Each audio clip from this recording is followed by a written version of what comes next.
بسم اللہ الرحمن الرحیم۔ نبوت کے آثار اور سعادت کی جھلکیاں۔ پیچھے جو حالات بیان کیے جا چکے ہیں ان کی وجہ سے آپ صلی اللہ علیہ وسلم اور آپ کی قوم کے درمیان فکری اور عملی فاصلہ بڑھتا گیا۔ آپ قوم کی بدبختی اور بگاڑ دیکھ کر رنجیدہ رہنے لگے، ان سے الگ تھلگ اور تنہا رہنے کی خواہش بڑھنے لگی، اور یہ سوچ بھی گہری ہونے لگی کہ انہیں ہلاکت اور تباہی سے کیوں کر بچایا جائے۔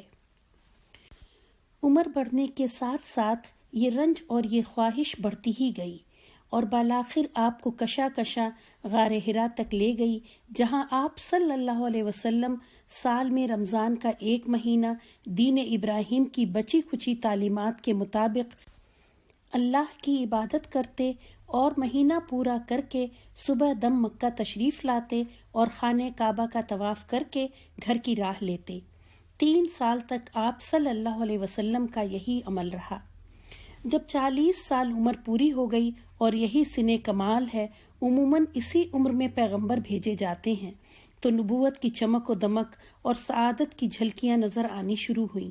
چنانچہ آپ نیک خواب دیکھتے اور جیسا دیکھتے ویسا ہی پیش آتا، پھر روشنی نظر آنے لگی اور آواز سنائی دینے لگی۔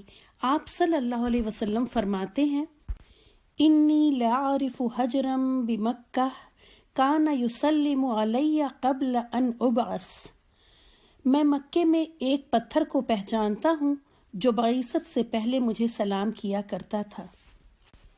رمضان کے مہینے میں جب آپ کی عمر کا 41واں سال چل رہا تھا، آپ صلی اللہ علیہ وسلم غار حرا کے اندر ذکر الہی اور عبادت میں مشغول تھے کہ یکایک حضرت جبریل علیہ السلام نازل ہوئے اور آپ کو وحی و نبوت سے نوازا۔ حضرت عائشہ رضی اللہ تعالی عنہا فرماتی ہیں، رسول اللہ صلی اللہ علیہ وسلم پر وحی کا آغاز نیند میں اچھے خواب سے ہوا۔ آپ جو خواب دیکھتے وہ سپیدہ صبح کی طرح نمودار ہوتا۔ پھر آپ کو تنہائی پسند آنے لگی، چنانچہ آپ غار حرا میں خلوت اختیار فرماتے اور کئی رات گھر آئے بغیر عبادت کرتے اور اس عرصے کے لیے توشہ بھی لے جاتے۔ پھر حضرت خدیجہ رضی اللہ عنہا کے پاس واپس آتے اور اسی جیسی مدت کے لیے پھر توشہ لے جاتے، یہاں تک کہ آپ صلی اللہ علیہ وسلم غار حرا ہی میں تھے کہ آپ کے پاس حق آ گیا، یعنی آپ کے پاس فرشتہ آیا اور کہا، اقرأ، پڑھو۔ آپ نے فرمایا، ما انا بقاری، میں پڑھنا نہیں جانتا۔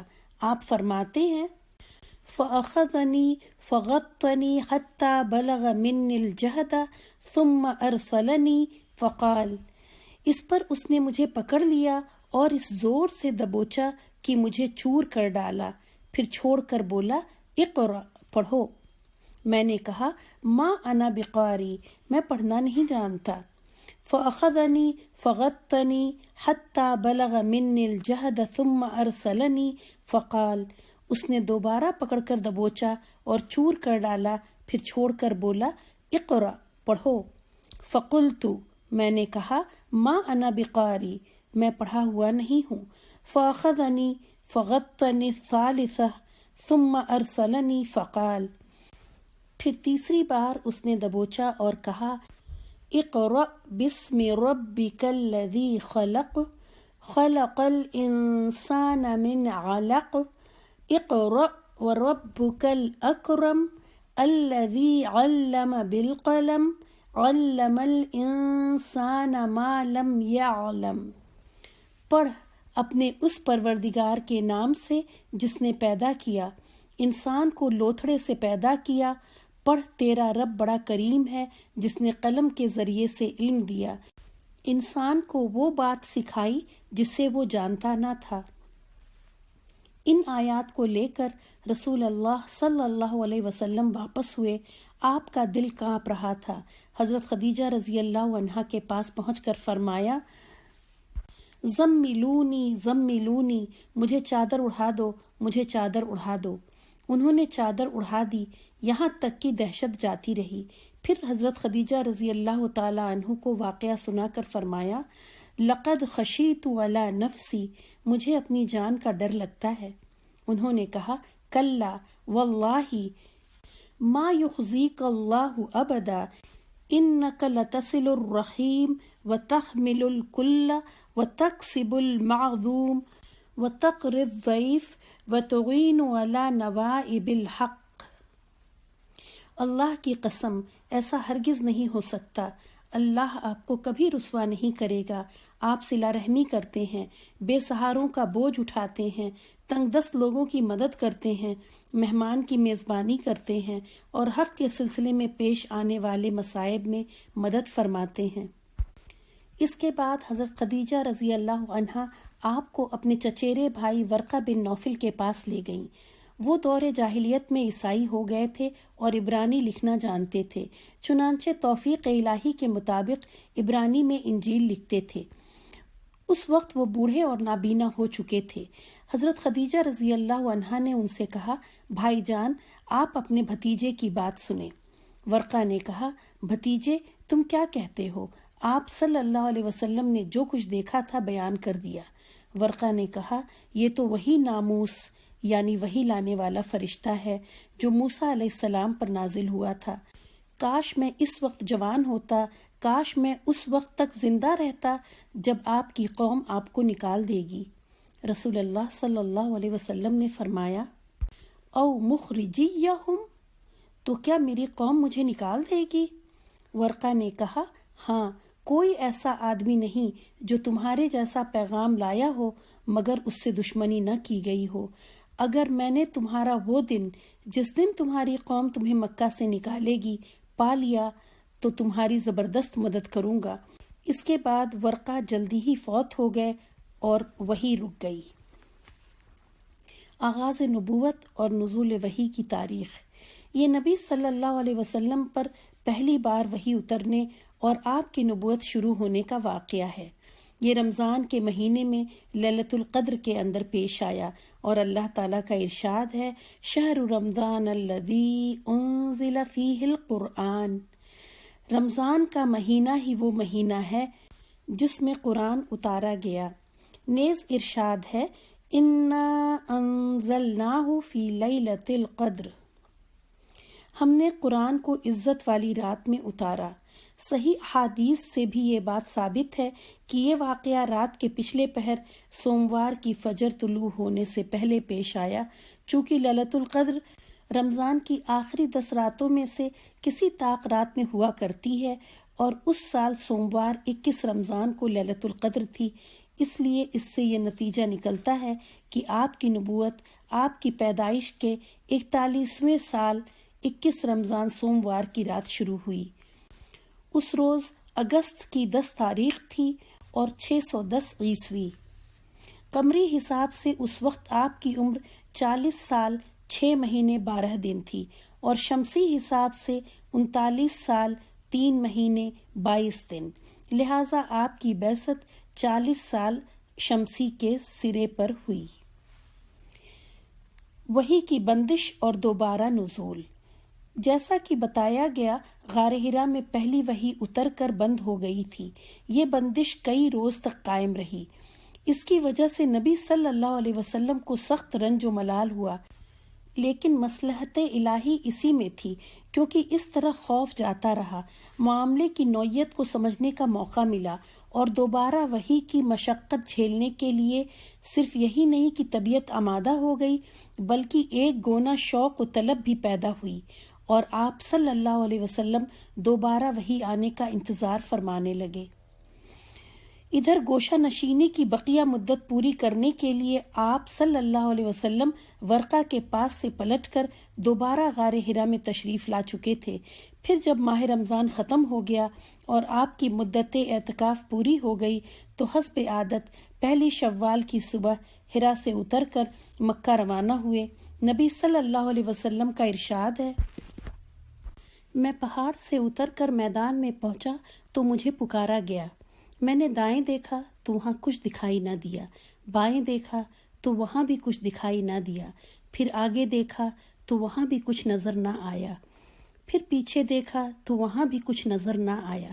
اس کے بعد میں نے سر اوپر اٹھایا تو کیا دیکھتا ہوں کہ جو فرشتہ حرا میں میرے پاس آیا تھا وہی آسمان و زمین کے درمیان کرسی پر بیٹھا ہوا ہے۔ یہ دیکھ کر میرا پورا وجود اس کے رعب سے بھر گیا، یہاں تک کہ میں زمین کی طرف جا جھکا۔ پھر میں خدیجہ کے پاس آیا اور کہا، مجھے چادر اڑا دو، مجھے چادر اڑا دو، مجھ پر کمبل ڈال دو اور ٹھنڈے پانی کے چھینٹے مارو۔ انہوں نے کمبل اڑا دیا اور ٹھنڈے پانی کے چھینٹے مارے۔ پھر یہ آیتیں نازل ہوئیں، یا ایھا المدثر قم فانذر وربک فکبر وثیابک فطہر والرجز فہجر۔ اے کمبل پوش، اٹھ اور ڈرا اور اپنے رب کی بڑائی بیان کر اور اپنے کپڑے پاک رکھ اور گندگی سے الگ تھلگ رہ۔ یہ واقعہ نماز فرض ہونے سے پہلے کا ہے۔ اس کے بعد وحی میں تیزی آ گئی، چنانچہ پے در پے وحی آنے لگی۔ ان آیات سے آپ کی رسالت شروع ہوئی۔ آپ کی یہ رسالت آپ کی نبوت کے اتنے دنوں بعد شروع ہوئی جتنے دنوں وحی بند رہی تھی۔ ان آیات میں آپ صلی اللہ علیہ وسلم کو 2 طرح کے کام سونپے گئے ہیں اور دونوں کے نتائج بھی بتا دیے گئے ہیں۔ ایک کام یہ ہے کہ آپ لوگوں کو اللہ کا حکم بتائیں اور بدعملی کے نتائج سے ڈرائیں۔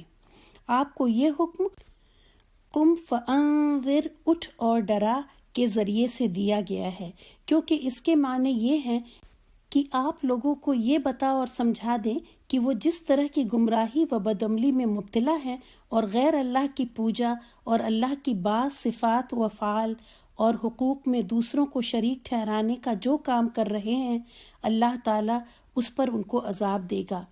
دوسرا کام یہ ہے کہ آپ خود اپنے اوپر اللہ کے احکام لاگو کریں تاکہ آپ کو اللہ کی خوشنودی بھی حاصل ہو اور آپ دوسروں کے لیے نمونہ بھی ٹھہریں۔ یہ حکم بقیہ آیات میں دیا گیا ہے۔ چنانچہ وَرَبِّكَ فَكَبِّرْ کا مطلب یہ ہے کہ آپ بڑائی اور کبریائی کے لیے اللہ ہی کو خاص کر لیں، اس میں کسی اور کو اس کے ساتھ شریک نہ کریں۔ وَثِيَابَكَ فَطَهِّرْ کے بظاہر معنی یہ ہیں کہ کپڑے اور جسم پاک رکھیں، کیونکہ اللہ کے سامنے نجاست اور گندگی کے ساتھ کھڑے ہونا ٹھیک نہیں، مگر محققین کے نزدیک اس کے معنی یہ ہیں کہ اپنی روح کو پاک اور منزہ رکھیں۔ والرجز فہجر کے معنی یہ ہیں کہ اللہ کی ناراضی و عذاب کے اسباب سے اور قوم کی بدعمالیوں، گندگیوں اور آلودگیوں سے الگ ہو جائیں۔ اور ولا تمنن تستکثر، زیادہ چاہنے کے لیے احسان نہ کر کا مطلب یہ ہے کہ اس دنیا میں احسان کے بدلے کی خواہش اور امید نہ رکھیں، بلکہ یہ سمجھ لیں کہ یہ مشکلات اور آزمائشوں کا راستہ ہے، لہٰذا اپنی قوم کا دین چھوڑنے اور ایک اللہ کی طرف بلانے پر تکالیف اور دشواریاں سہنے کے لیے تیار رہیں۔ اور وَلِرَبِّكَ فَاصْبِرْ، اپنے رب کے لیے صبر کر۔ ان آیات کے اترنے کے بعد نبی صلی اللہ علیہ وسلم دعوت و تبلیغ کے کام میں لگ گئے۔ چونکہ آپ کی قوم اکھڑ اور بت پرست تھی، باپ دادا سے جو کچھ ہوتا آیا تھا اسی کو حق سمجھتی تھی، اس میں اکڑ اور تکبر بھی بہت تھا، نیز وہ اپنے معاملات کے فیصلے تلوار سے کیا کرتی تھی۔ اس لیے اللہ نے آپ صلی اللہ علیہ وسلم کے لیے یہ راستہ چنا کہ تبلیغ کا کام خاموشی اور رازداری سے کریں اور صرف اسی کو مخاطب کریں جو بھلا، حق پسند اور قابل اطمینان ہو، اور ان میں بھی سب سے پہلے اپنے گھر، کنبے، قبیلے اور دوست احباب کو دعوت دیں۔ اس پروگرام کے مطابق نبی صلی اللہ علیہ وسلم نے دعوت و تبلیغ شروع کی تو کئی خوش قسمت لوگوں نے اسے لپک کر قبول کیا اور آپ پر ایمان لائے۔ ان میں سب سے پہلا نام حضرت خدیجہ رضی اللہ عنہا کا ہے۔ وہ آپ کی بیوی ہونے کی وجہ سے آپ کے بلند اخلاق اور اعلیٰ کردار کو سب سے اچھی طرح جانتی تھیں۔ انہیں یہ بھی پتا تھا کہ ایک آخری نبی کی آمد بھی باقی ہے۔ وہ آپ کے تعلق سے کچھ معجزانہ حالات و واقعات بھی سن چکی تھیں اور آپ صلی اللہ علیہ وسلم میں نبوت اور رسالت کی جھلک بھی دیکھ چکی تھیں۔ ان سب پر مستضاد یہ کہ ورقہ جیسے صاحب علم و بصیرت نے بتایا تھا کہ ہرا میں جو فرشتہ آپ کے پاس آیا تھا وہ حضرت جبریل علیہ السلام تھے، اور جو کچھ لائے تھے وہ وحی الہی تھی، اور وہ سب سے آخری بات یہ کہ سورہ مدثر کی ابتدائی آیات جب اتر رہی تھیں تو حضرت خدیجہ رضی اللہ عنہا بنفس نفیس وہاں موجود تھیں، اس لیے یہ بالکل فطری بات تھی کہ وہ سب سے پہلے ایمان لاتی۔ ادھر ان آیات کے اترتے ہی نبی صلی اللہ علیہ وسلم اپنے جگری دوست ابو بکر رضی اللہ عنہ کے پاس گئے اور انہیں اپنی نبوت و رسالت سے آگاہ کرتے ہوئے ایمان لانے کی دعوت دی۔ انہوں نے بے کھٹک ایمان قبول کیا اور فوراً تصدیق کرتے ہوئے حق کی شہادت دی، چنانچہ وہ اس امت میں سب سے پہلے مومن ہیں۔ وہ آپ سے 2 سال چھوٹے تھے اور آپ کا کھلا چھپا سب کچھ جانتے تھے، لہٰذا ان کا ایمان لانا آپ صلی اللہ علیہ وسلم کی سچائی کا بہترین ثبوت ہے۔ پہل ایمان لانے والوں میں حضرت علی رضی اللہ عنہ بھی شامل ہیں۔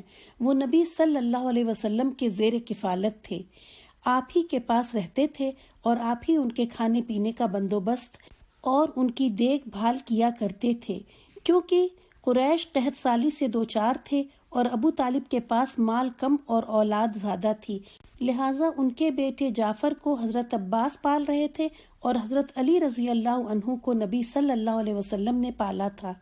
وہ آپ کے بچوں کی طرح آپ کے ہاں رہتے تھے اور آغاز نبوت کے وقت بلوغت کے قریب پہنچ چکے تھے، اور ایک قول کے مطابق ابھی 10 سال کے تھے۔ جو کچھ آپ صلی اللہ علیہ وسلم کرتے وہی وہ بھی کرتے تھے، لہٰذا جب آپ نے ان کو اسلام کی دعوت دی تو وہ مسلمان ہو گئے اور وہ بچوں میں سب سے پہلے مومن تھے۔ اسی طرح پہل ایمان لانے والوں میں رسول اللہ صلی اللہ علیہ وسلم کے آزاد کردہ غلام حضرت زید بن حارثہ بن شراحیل کلبی تھے۔ یہ دور جاہلیت میں گرفتار کر کے بیچ دیے گئے تھے، پھر انہیں حکیم بن حزام نے خرید کر اپنی پھوپھی حضرت خدیجہ رضی اللہ عنہا کو دے دیا تھا۔ حضرت خدیجہ رضی اللہ عنہا نے انہیں رسول صلی اللہ علیہ وسلم کے حوالے کر دیا تھا۔ جب ان کے والد اور چچا کو ان کی موجودگی کا علم ہوا تو وہ رسول اللہ صلی اللہ علیہ وسلم کے پاس حاضر ہوئے اور عرض کی کہ فدیہ لے کر چھوڑ دیں اور فدیہ لینے میں بھی احسان فرمائیں۔ آپ نے زید کو بلایا اور اختیار دیا کہ چاہے آپ کے پاس رہیں چاہے والد اور چچا کے ساتھ چلے جائیں۔ انہوں نے آپ کے ساتھ رہنا پسند کیا۔ آپ نے اسی وقت قریش کے مجمع میں جا کر اعلان فرمایا، اشہدوا ان ھذا ابنی وارثا و موروثا، گواہ رہو آج سے زید میرا بیٹا ہے، وہ میرا وارث ہے اور میں اس کا وارث ہوں گا۔ اور اسی دن سے ان کو زید بن محمد کہا جانے لگا۔ والد اور چچا یہ منظر دیکھ کر بخوشی واپس چلے گئے۔ یہ سارا واقعہ نبوت سے پہلے کا ہے۔ اسلام آیا تو اس نے منہ بولے بیٹے کا رواج ختم کر دیا اور حضرت زید کو زید بن حارثہ کہا جانے لگا۔ یہ چاروں حضرات اس دن ایمان لائے تھے جس دن سورت مدثر کی ابتدائی آیات نازل ہوئی تھیں۔ کہنے والوں نے ان میں سے ہر ایک کے متعلق کہا ہے کہ سب سے پہلے وہی ایمان لائے۔ اس کے بعد حضرت ابو بکر رضی اللہ عنہ بھی تبلیغ میں سرگرم ہو گئے اور حق رسالت ادا کرنے میں نبی صلی اللہ علیہ وسلم کا دایاں بازو بن گئے۔ وہ بڑے پاک دامن، پسندیدہ، نرم مزاج، شریف، دریا دل اور معزز تھے۔ عرب کے انصاب اور واقعات سب سے زیادہ جانتے تھے۔ ان کے کردار و اخلاق، جود و سخا، علم و فضل، لین دین اور میل جول کی خوبیوں کی وجہ سے ان کے پاس ہر قسم کے لوگوں کی آمد و رفت برابر رہا کرتی تھی۔ اب جس کو وہ بھلا اور بھروسے کے لائق محسوس کرتے اسے اسلام کی دعوت دے دیتے۔ اس طرح کبار صحابہ کی ایک جماعت نے ان کے ذریعے سے اسلام قبول کیا، جن میں سر فہرست عثمان بن عفان اموی، زبیر بن عوام اسدی، عبد الرحمن بن عوف زہری، سعد بن ابی وقاص زہری اور طلحہ بن عبید اللہ تیمی رضی اللہ عنہم کے نام آتے ہیں۔ ان سب کو ابو بکر رضی اللہ عنہ نے اسلام کی حقیقت سے آگاہ کیا اور انہیں نبی صلی اللہ علیہ وسلم کے پاس لے آئے تو ان سب نے اسلام قبول کر لیا۔ ان کے بعد مندرجہ ذیل افراد نے اسلام قبول کیا۔ امین الامت ابو عبیدہ عامر بن جراح، ابو سلمہ بن عبد الاسد، ان کی بیوی ام سلمہ، ارقم بن ابی الارقم، عثمان بن مظعون، ان کے بھائی قدامہ بن مظعون اور عبداللہ بن مظعون، عبیدہ بن حارث بن مطلب بن عبد مناف، سعید بن زید بن عمر بن نفیل اور ان کی بیوی حضرت عمر کی بہن فاطمہ بنت خطاب، خباب بن ارت، جعفر بن ابی طالب اور ان کی بیوی اسما بنت امیس، خالد بن سعید بن عاص اور ان کی بیوی امینہ بنت خلف، پھر ان کے بھائی عمر بن سعید بن عاص، حاطب بن حارث، ان کی بیوی فاطمہ بنت مجلل اور ان کے بھائی خطاب بن حارث اور ان کی بیوی فکیہہ بنت یسار، نیز ان کا ایک اور بھائی معمر بن حارث، مطلب بن اظہر اور ان کی بیوی رملہ بنت ابو عوف اور نعیم بن عبداللہ بن نحام رضی اللہ عنہم۔ یہ سب لوگ قریشی تھے اور قریش کی مختلف شاخوں سے تعلق رکھتے تھے۔ اس ابتدائی دور میں قریش کے علاوہ دوسرے قبائل سے جو لوگ اسلام لائے ان کے نام یہ ہیں: عبداللہ بن مسعود حضلی، مسعود بن ربیع القاری، عبداللہ بن حبش اور ان کے بھائی ابو احمد بن حبش، صہیب بن سنان رومی، عمار بن یاسر انسی، ان کے والد یاسر اور والدہ سمیہ اور عامر بن فہیرہ رضی اللہ عنہم۔ اوپر ذکر کی گئی خواتین کے علاوہ جن عورتوں نے اسلام کی طرف صبغت کی ان کے نام یہ ہیں: ام ایمن برکت حبشہ، جو نبی صلی اللہ علیہ وسلم کو بچپن میں گود کھلایا کرتی تھیں اور آپ کے والد کی لونڈی تھیں، حضرت عباس رضی اللہ عنہ کی بیوی ام الفضل لبابہ الکبریٰ بنت حارث حلالہ اور اسما بنت ابو بکر رضی اللہ عنہم وعنہن اجمعین۔ یہ لوگ اور ان کے ساتھ مزید جو لوگ اسلام لائے انہیں سابقین اولین کہا جاتا ہے۔ تلاش و جستجو سے معلوم ہوتا ہے کہ جن کو قدیم الاسلام یا سابقین الاولین کہا جاتا ہے ان کی تعداد تقریباً 130 تک پہنچ جاتی ہے، لیکن ان میں سے ہر ایک کے اسلام لانے کا وقت ٹھیک معلوم نہیں ہو سکا۔ غالباً اس میں ایسے صحابہ بھی ہیں جنہوں نے کھلم کھلا اسلام کی دعوت شروع ہونے کے بعد اسلام قبول کیا تھا۔